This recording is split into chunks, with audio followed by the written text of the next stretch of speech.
ட்ரெஸ்லிங் தானே, ஒன்றும் பிரச்சனை இல்லை. செக்கிங் இருக்கா? இல்லைல்ல. இப்போ இன்ஸ்டா 360 X3A வந்து நான் கொஞ்சம் டவுட்டில் தான் இருக்கேன். மலையில் அதுக்கப்புறம் பொறுமையாக விட்டுக்கலாம். ரெண்டாவது ட்ரோன் வாங்குற அளவுக்கு கையில் காசு வந்தப்புறம் வெல்கம் டு 70/70. அதனால் பிரேக்லேருந்து கால் எடுக்க மாட்டார்.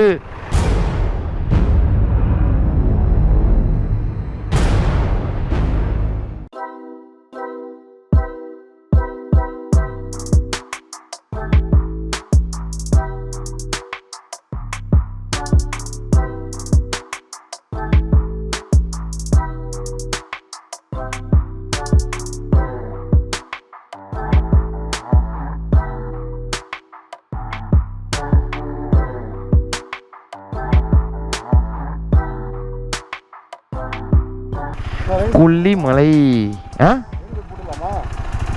ட்ரெஸ்லிங் தானே, ஒன்றும் பிரச்சனை இல்லை. ஹில்ஸில் அவ்வளோ ஸ்பீட் இருக்குமாண்ணா? நேற்று மாதிரி ஆகிடும்ன்றீங்களா? வச்சு செஞ்சிருவோன்றீங்களா நேற்று மாதிரி? சரி, அவங்க வர்றதுக்குள்ளே மாட்டிடுவோம். நான் எனக்கு இப்போதைக்கு தேவையில்லை. நான் எனக்கு கொஞ்சம் நேரம் அவனை அப்புறம் மாட்டிக்கிறேன். Okay okay. Forest check post. ஏன் என்ட்ரி போடணுமான்னு தெரியலையே.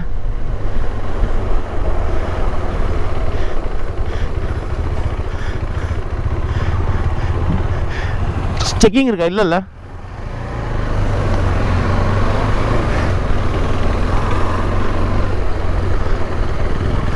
Okay, no checking. போயிட்டே இருக்கலாம். நல்ல மூங்கில் மரம், நல்லா பச்சை பசேர்னு இருக்குங்க.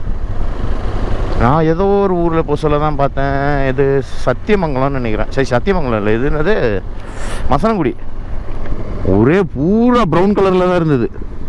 நானும் பார்த்துட்டே இருக்கேன், எங்கேயா பச்சை பச்சைன்னு வரும்னு பார்த்தா ஃபுல்லாக காஞ்சி கருவாடாக இருந்தது. இங்கே நல்லா க்ரீனாக இருக்குங்க.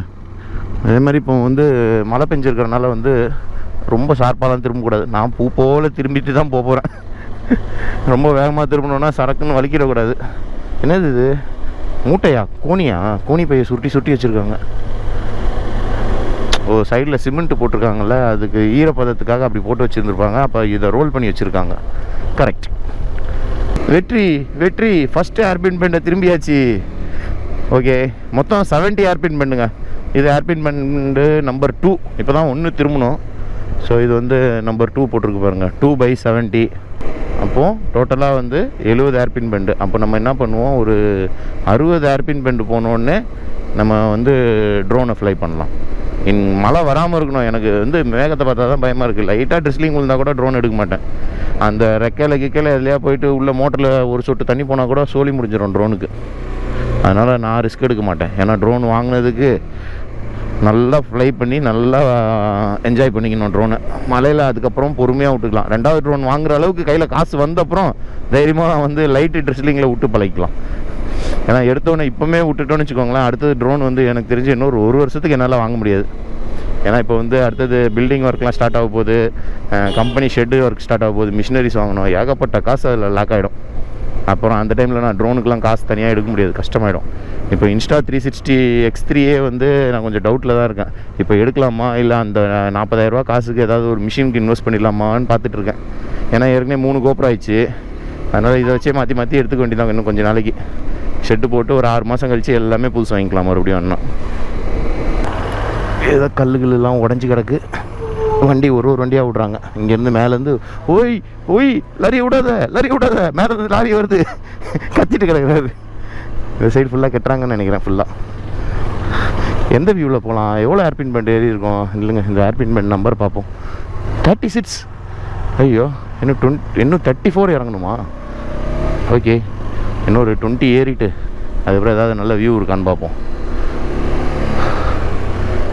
டக்குன்னு வந்துடுச்சு ஹேர்பின் பெண்டு. ஆமாம், ரொம்ப பொறுமையாக ஏறிட்டு இருக்கேங்க. ஈரமாக இருக்கிறனாலே நான் சுத்தமாக ரிஸ்க் எடுக்கல. என்ன பண்ணுறாங்க, வழி விட மாட்டாங்களா? ஐயோ, என்ன எனக்கு ஒரு 6 அடித்தா வழி விட்டுருவாரோ. ஆனால் டக்குன்னு ரிவர்ஸ் வந்துட்டாங்கன்னு வச்சுக்கோங்களேன், ஒன்றுமே பண்ண முடியாது. அதனால் பொறுமையாக போகலாம், ஒன்றும் அவசரம் இல்லை.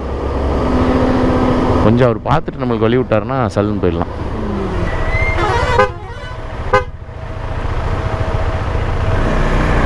ஓகே, அவர்கிட்ட சொல்லிட்டேன். அதனால் பிரேக்லேருந்து கால் எடுக்க மாட்டார். Okay done. ஏன்னா நம்ம அவர்கிட்ட பர்மிஷன் இல்லாமல் நம்ம போயிட்டு லைட்டாக பிரேக் கொஞ்சம் விட்டாருன்னா போதும். எனக்கே வந்து கேப் இவ்வளோண்டு தான் இருக்குது சைடில். அதனால் வந்து அந்த இடத்துல ரிஸ்க் எடுக்கக்கூடாது. சரி, அவருக்கு ஒரு லைட்டாக ஒரு ஹாரன் கொடுத்தோன்னே அவர் போங்கன்ட்டார்.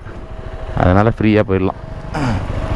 ரைட், இப்போ வந்து ஹேர்பின் பெண்ட் நம்பர் 58 வந்து ஸ்டாப் பண்ணியிருக்கோம். ஸோ இப்போ இங்கேருந்து ஒரு ட்ரோன் ஷாட் விடுவோம். ஆக்சுவலாக ஹேர்பின் பெண்டு நம்ம நிற்கிற இடம் வந்து இந்த இடங்க.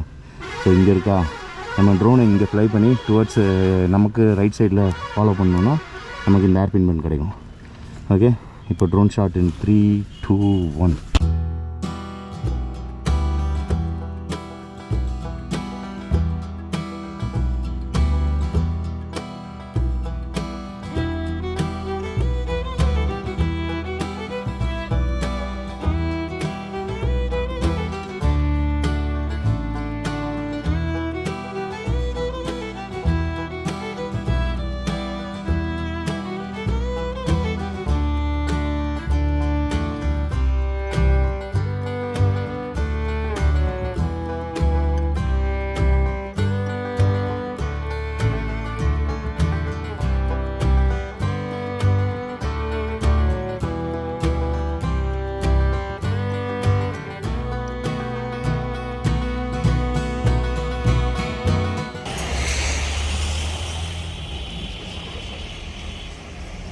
Drone has successfully landed.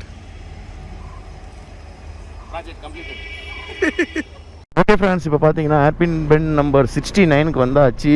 Final hairpin bend. அங்கேருந்து ஒரு ஃபோட்டோ எடுக்க போகிறேன். 70th hairpin bend. ஓகே, இல்லைங்க, நம்ம ஆளுங்க யாரையும் காணும். நம்ம அதுக்குள்ளே போயிட்டு 70th ஹேர்பின் பெண்டில் நின்று ஒரு ஃபோட்டோ எடுத்துருவோம். எங்கடா பெண்டை காணும்? எப்பட்றா? ஓ, கரெக்டாக எனக்கு அந்த கார் வந்து கம்ப்ளீட்டாக மறைச்சிருக்கு. வந்தாச்சுங்க 70. கமான். Welcome to 70/70. அப்பாடி, ஹேர்பின் பெண்டு முடிச்சாச்சு. என்ன வண்டி கோணையாக நிற்குது, கொஞ்சம் ஃப்ரண்ட்டில் விடலாமா? ஆனால் இப்படியே இருக்கட்டும். Right, welcome 70 welcome. 69 அந்த இருந்தது அங்கே போடு. ஆமாம், எங்க மற்ற வண்டியை காணோம்?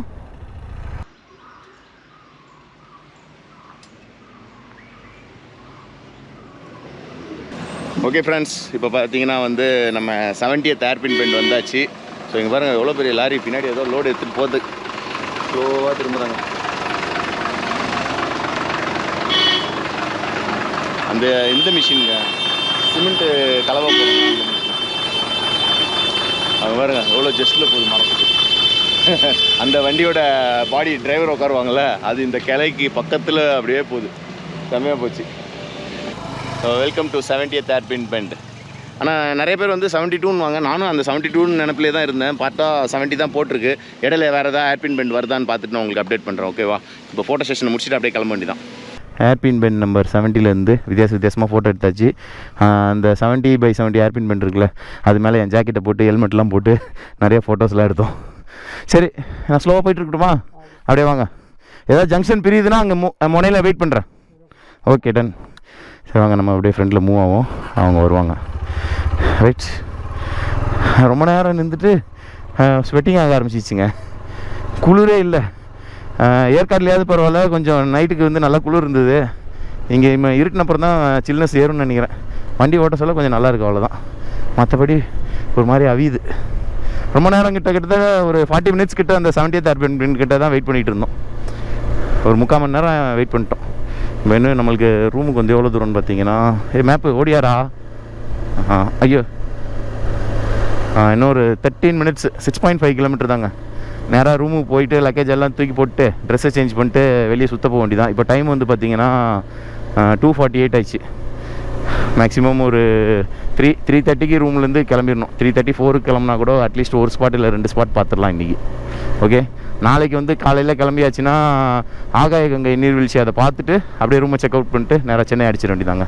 ஏன்னா மெயினாக அதை பார்க்குறதுக்கு தான் எல்லோரும் பிளான் பண்ணியிருக்காங்க. நான் என்ன கண்டிஷன் ஆக போகிறேன்னு தெரில. இறங்க சொல்ல கூட ஓரளவுக்கு இறங்கிடலாம், ஏற சொல்ல என்ன கண்டிஷனில் ஏற போகிறேன்னு தெரில. 1194 ஸ்டெப்ஸ் அது பார்த்துக்கலாம். போக சொல்ல தண்ணி பாட்டிலில் தண்ணியெல்லாம் எடுத்துகிட்டு போயிட்டோன்னா ஓரளவுக்கு தப்பிச்சிக்கலாம். ஓகே, ஆக்சுவலாக பார்த்தீங்கன்னா ஹேர்பின் பெண்டு நிறையா தாங்க இருக்குது. ஆனால் அந்த 70 ஹேர்பின் பெண்டு எதுக்கு மென்ஷன் பண்ணியிருக்காங்கன்னா, அந்த 70 ஹேர்பின் பெண்ட் முடிஞ்ச உடனே ஒரு சின்ன கிராமம் மாதிரி வந்தது. அந்த கிராமத்துக்கு அப்புறம் பார்த்திங்கன்னா, நான் இது வந்து ஒரு 5வது ஹேர்பின் பெண்டு 6வது ஹேர்பின் பெண்டு இப்போ நான் திரும்புகிறேன். எப்படி பார்த்தாலும் ஒரு 85 ஹேர்பின் பெண்ட் இருக்கும்னு நினைக்கிறேன் டோட்டலாக இந்த மலையை ஏறி முடிக்கிற வரைக்கும். அந்த சின்ன கிராமம் மாதிரி ஒன்று வந்தது. அந்த கிராமம் வர்றதுக்கு முன்னாடி தான் 70 ஹேர்பின் பெண்ட் அதோட முடியுது. அதனால தான் அதில் போர்டில் 70 வரைக்கும் போட்டிருக்காங்க. ஆனால் இன்னும் போக போக ஹேர்பின் பெண்ட் வந்துன்னு தான் இருக்குது. இதுக்கப்புறம் எந்த ஹேர்பின் பெண்டும் தெரில. ஓகே, இன்னும் ஒரு 2.5 கிலோமீட்டர் தான். முதல்ல ஃபஸ்ட்டு ரூம் போவோம். இது ரொம்ப பேசிக்கான ரூம். அங்கே பர் ஹெட்டுக்கு வந்து 400 500 தான் சொன்னாங்க. அங்கே எடுத்த ரூம் வந்து 2000 பர் டே. 2% 1000 ரூபா ஆச்சு ஒரு ஆளுக்கு. ஆனால் சரியான லக்ஸூரியஸான ரூம். அது செம்மையாக இருந்தது. பெரிய ஹோட்டலில் ஸ்டே பண்ண மாதிரி ஒரு ஃபீல்.